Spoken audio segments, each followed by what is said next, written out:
Hi, I'm an 18-year-old female seeking advice on an incident that happened between me and my family, which consists of my mom, dad, and my older brother, who we'll call Brad. I'll begin with some background for a little context. So I was the second child in a family of extremely high-achieving people. Both my parents are college professors. Brad is 6 years older than me and has always been my family's miracle child because it was hard for my mom to get pregnant initially. He has always been this golden child, extremely good at whatever he puts his hands on. When I was born, the bar of expectations for me was set high because of Brad.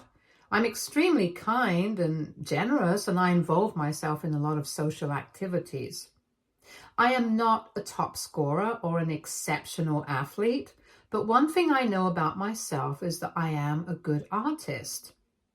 Art has always intrigued me, and that's what I've pursued since a very young age.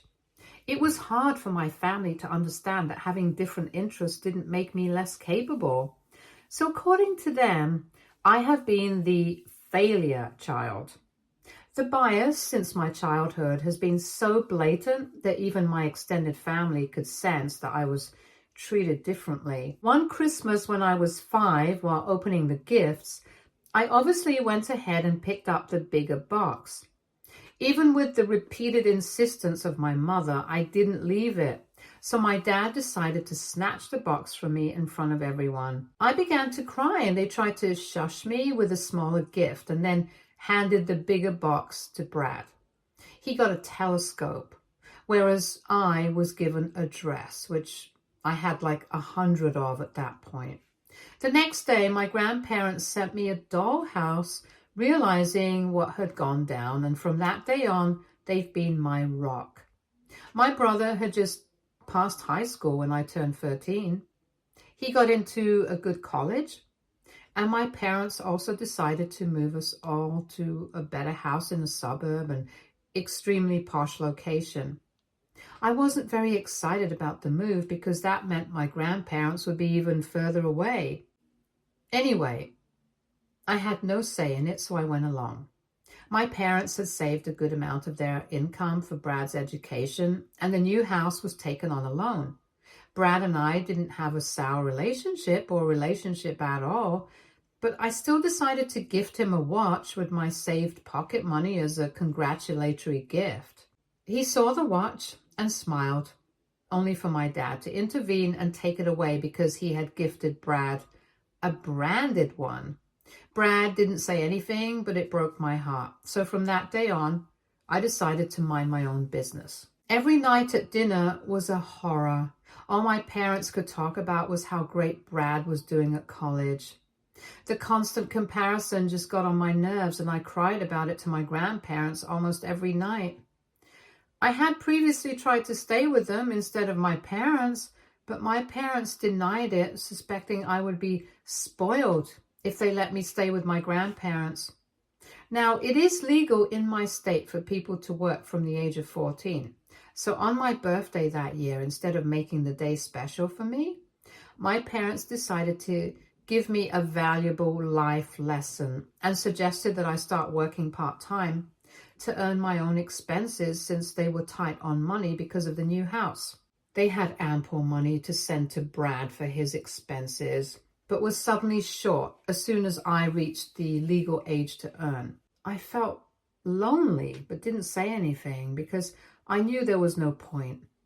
We moved to the new house in a few months. I had started working at a bookstore and was able to earn better than what most people got for the job due to the extra hours I put in. I had told my grandparents about it and they were happy knowing I was financially free now, but also wished that I could move out soon for a better future.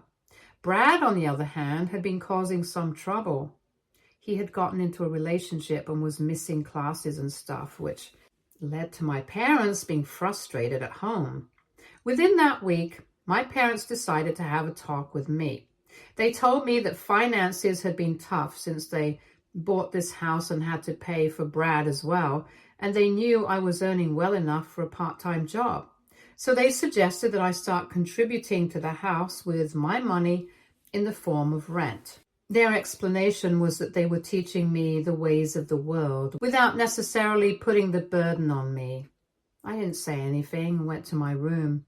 They got a call from my grandparents, who scolded them for treating me this way after I told them about it. They had a long fight, and after 2 to 3 hours, both my parents came to my room and asked me to either pay the rent from the next month or find another place to live. My first response was that I was going to stay with my grandparents, but it was too far from my school. And because they were quite old, I decided not to be a burden on them, irrespective of them insisting that I come to their house. And I started giving my parents rent. I would have helped them with the finances if they had asked nicely, but their holier-than-thou attitude was what led to our relationship turning sour.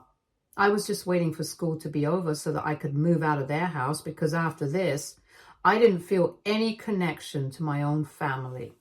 The next 2 years were quiet for me. I used to mind my own business and stopped having dinner with my parents. I was doing okay at school, and with my final year of high school approaching, I could see myself getting into a reputed art school. My parents weren't concerned as long as they were getting their monthly rent, and they were actually preoccupied with Brad. Brad had just graduated from college and was unwilling to come home to be with his girlfriend. His life had completely derailed after getting into a relationship, with his grades going down by the end of his degree, due to which he couldn't get a good enough job. My parents were pressuring him to come back home, but he went off grid for 2 days and they freaked out at him, bailing on them. When they got a call back, they were informed by him that he had married his girlfriend in Vegas. The next few weeks were tough because there were constant arguments at our home regarding this. Brad was trying to convince them to meet his wife once before passing judgment on her. And my parents were just constantly ranting about how he was bringing shame to our name. I couldn't have been less bothered, just that I started to hang out at my friends' houses more. No one other than my grandparents knew about this. So my parents eventually met Brad and his wife, but weren't welcoming. They bitched about the girl after she and Brad left, and I honestly found them pathetic for this. But I wasn't going to involve myself because my last high school year had begun, and there was no way I was going to risk it for their petty fights. I had started to live at my grandparents' house for weeks at a time because of my toxic household and because I had turned 18. Things changed right before my finals. Things started to go bad between Brad and his wife because of our parents' interference, and they eventually concluded that divorce was the only option. My parents couldn't have been happier and blamed everything that was wrong with Brad on his now ex-wife. I was asked to pay for my parents' trip to Brad's city to bring him back home, which I clearly said no to. They weren't pleased, but arranged funds from somewhere else to get Brad back. A detail I didn't mention was that this new house we had moved to only had 2 bedrooms. So when Brad was brought back, my parents asked me to shift to the hall for the time being, since I was about to leave for college in a few months. They clearly didn't care about me or my education and how this shift could affect me, but wished for their golden child to have access to everything to start fresh. Because I was paying rent to them, I told them that this arrangement wasn't acceptable to me, so close to my finals. They suggested that if this wasn't good enough for me, then I could go stay at my grandparents' house like I had been doing for the past few months. Just that I would still have to pay the rent because most of my stuff would still be at the house. I expected Brad to say something, but he didn't bat an eye at our parents treating me like this. I couldn't believe how cruel my own family was being to me, but I decided to stay strong. I went straight to my room, packed all the stuff I needed, and called a cab to leave their house. While leaving, I asked them to do whatever they wanted with the stuff I left because I wasn't going to pay a single penny to help their poor selves and fund their child who couldn't do anything in his life.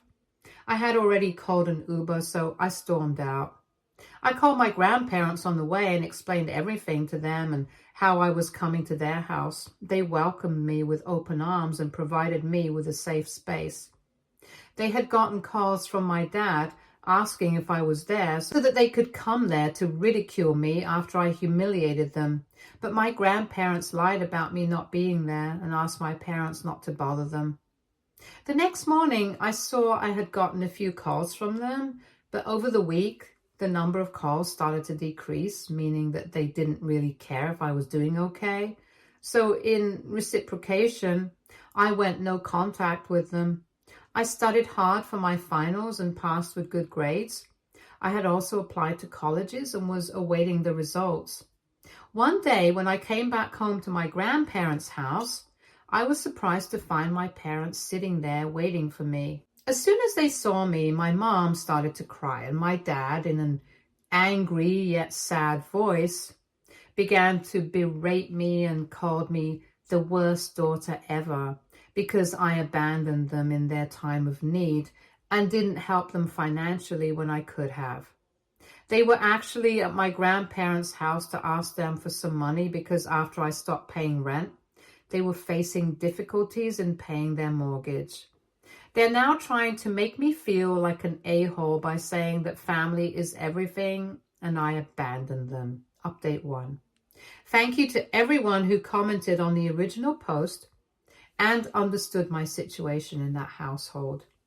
Agreeing with you all, I do believe that my family has been cruel to me and my decision to leave them was right. I'll continue from where I left off. So my parents had come to my grandparents' house, pleading for money to pay their mortgage. My grandparents were willing to listen to them, but decided against it after they saw my parents blaming me for everything. Once my father called me the worst daughter ever, my grandpa lost it and gave it back to him in his own words. He told my father that he had been a terrible parent to me since my childhood because he expected too much of me. Grandpa kept going and let him know how everyone in our extended family pitied me because of how I was treated as a child. My parents tried to argue back, but were shut down quickly when they were reminded of how they kicked me out to have their good-for-nothing son, Brad, back. Somehow, he wasn't a liability to them, but I was. My grandfather then broke the news to those two. He told them that he has over the years seen me grow into this wonderful person, and so has decided to give me my parents' share of the property in his will. My parents' jaws were touching the floor at this point. Realizing that they didn't have any other option, they began to shed crocodile tears and tried to convince my grandma to give them back their share. She reminded them that karma hit them in the face for what they did to me and that she had no regrets. My parents then began to beg me to convince my grandparents. They didn't once apologize for their nasty comments, but expected me to treat them nicely because they were family. Because I've been a fairly docile person all my life, they expected me to be kind to them. But on seeing how hard my grandparents were trying to fight for me, I grew a spine and let them know that there was no way they deserved a kid like me, and that maybe they could expect funds from their golden child whose life they chose to destroy. They got extremely quiet all of a sudden and then began screaming at me, calling me names and wishing I was never born. My grandparents were done with them and asked them to leave before the cops were called. My parents left, all flustered. I began to cry and profusely thanked my grandparents for being my actual parents and that I didn't wish for their money after all they had done for me. They consoled me and let me know that they had made up their mind long ago when they saw how selfish my parents were. They had also saved some money for Brad because he was their grandchild after all, but there was no way any of it could be accessed by my parents. They asked me not to care much about it all and to focus on my future, which I did. As I mentioned before, I had applied to a few colleges and fortunately got accepted into the best one. But after deliberating with my grandparents, I realized they were extremely wealthy and insisted on paying my tuition, to which, after a little hesitation, I agreed. I was going to leave in a month when the session began. About my parents and Brad, I hadn't heard about them so far and was happy that things were working out this way because it was the first time I was feeling fully confident in myself. I was glad I had chosen to cut contact with them because no matter who it is, toxic people do make your lives miserable. Update 2. I thought the drama was over, but I was way off on that assumption. Since the last update, which was a week ago, I hadn't really heard from my family until one day I received an email from Brad. He mentioned in the email that he didn't have my number and wished to meet me once to talk. At first, I was a bit hesitant because honestly, we never really had a relationship. But then I brushed aside my worries and reminded myself that I had my grandparents with me. I replied affirmatively to the email and we decided to meet for lunch at a local cafe. I had reached the location before Brad and was contemplating my decision to meet him. I chickened out and was about to leave when he showed up. He was looking pretty tired and had grown stubble. It clearly looked like he wasn't doing okay. The first few minutes were a bit awkward, but I decided to initiate the conversation, and then he began talking. And boy, did I get some tea. So he told me that the house was a mess since my parents found out that we weren't getting anything from our grandparents.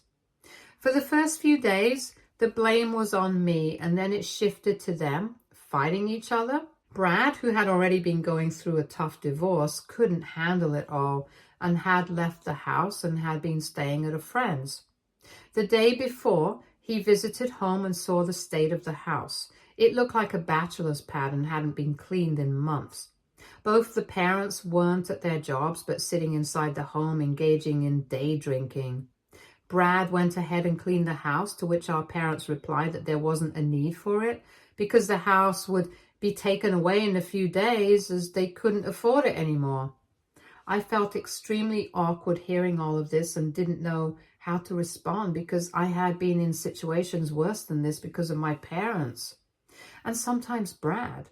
And there was no one other than my grandparents to console me. But I didn't wish to sound unsympathetic, so I nodded.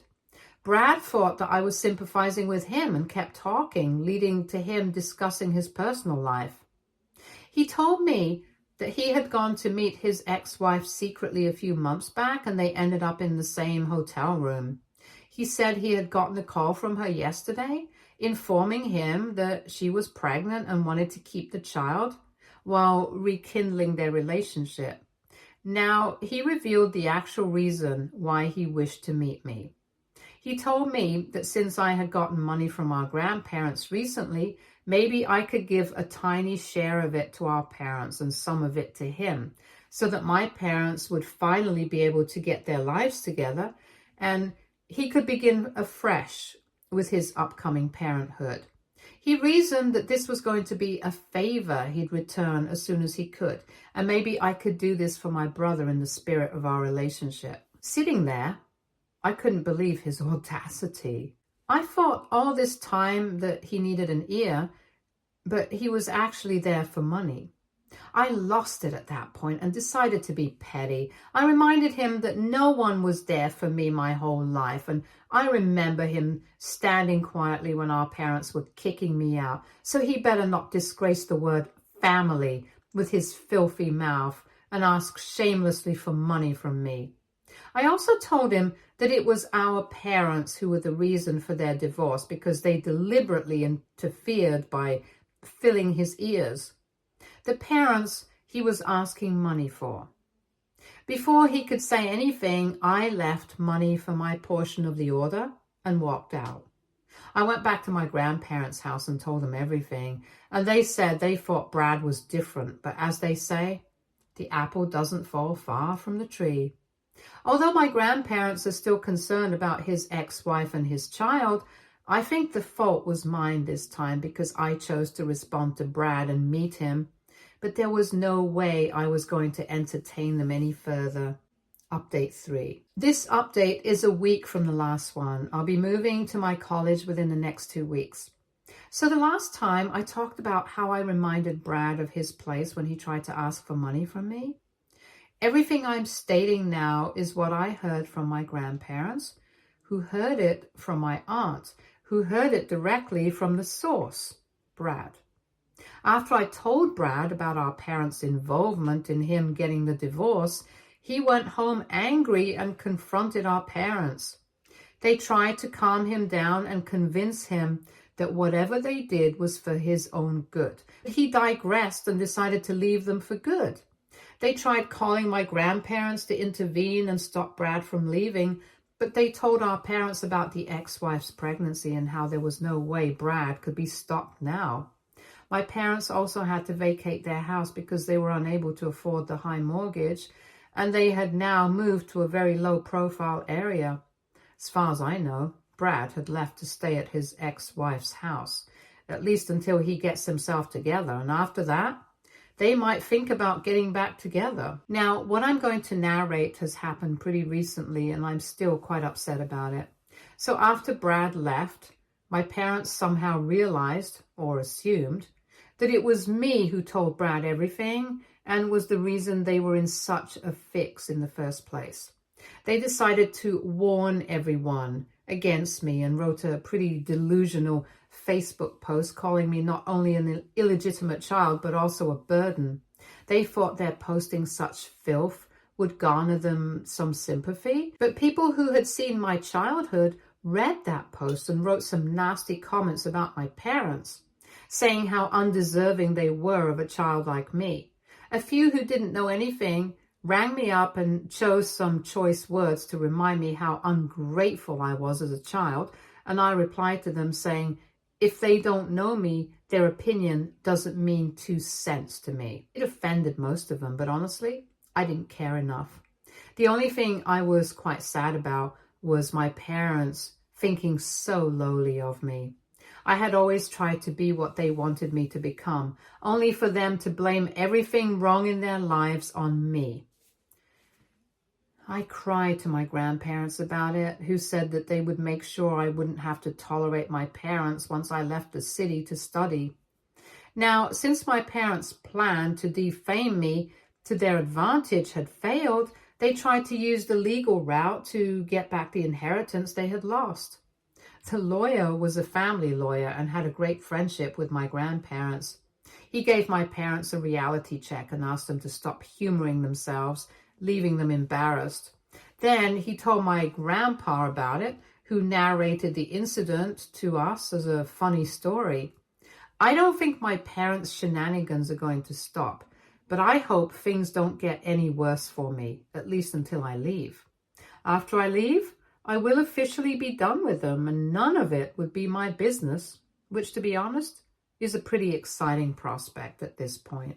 Update 4. So I'm writing this update after a month. I'm now living in the dorm of my college and having an excellent time adjusting to this new life away from the toxicity. I have still been in constant touch with my grandparents, which is why I'm able to write this update. Before I begin, I'd like to answer a question that was being asked a lot.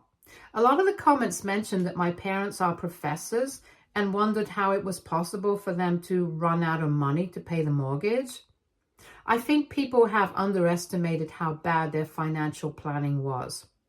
The new house we moved to was extremely costly, way beyond what our parents earned. They thought they'd be able to pay through their savings, but were way off in their calculations. And that's why they were facing such a financial crisis now. Now, about the situation with my parents, they have been bad-mouthing me to anyone and everyone, but most people have not been taking them seriously after their Facebook post.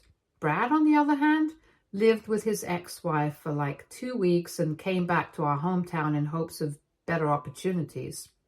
He had taken some money from his ex-wife and was searching for places to live because he didn't wish to go back home to my parents. My grandparents offered him their place to stay until he found a job, and he accepted. And when they asked him about his future plans, he told them that he still plans to get back with his ex-wife for the sake of their family. Our parents tried to get in touch with him, but he outright asked them to get their act together before they tried to be a part of his life. My grandparents mentioned to me that they wished to help Brad out because they could feel his desire to change and were going to offer him some money once he got a job. I didn't give any opinions, but trusted my grandparents for their best judgment. A few days later, I came back to my grandparents' house to collect some stuff I didn't take in the first go. I also gifted them a painting I made, which they forcefully paid me for as a token for my first sale as an artist. I thanked them and got a bit emotional, remembering how my parents used to ask for money from me when I was just a child. My grandfather, on hearing this, mentioned how he found my parents taking rent from me absurd in the first place because they didn't have any expenses other than groceries. I asked him what he was talking about, and he told me that he had set up a fund for my and Brad's education since middle school, and that was what paid for most of our school and Brad's college expenses, with my parents having full control over it. This came as a huge surprise to me because I was told since my childhood that I should start paying up ASAP to reduce the burden on my parents and handle my own expenses.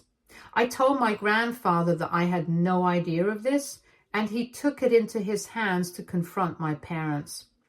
Brad was still living there and had come back after his day of job searching around the town.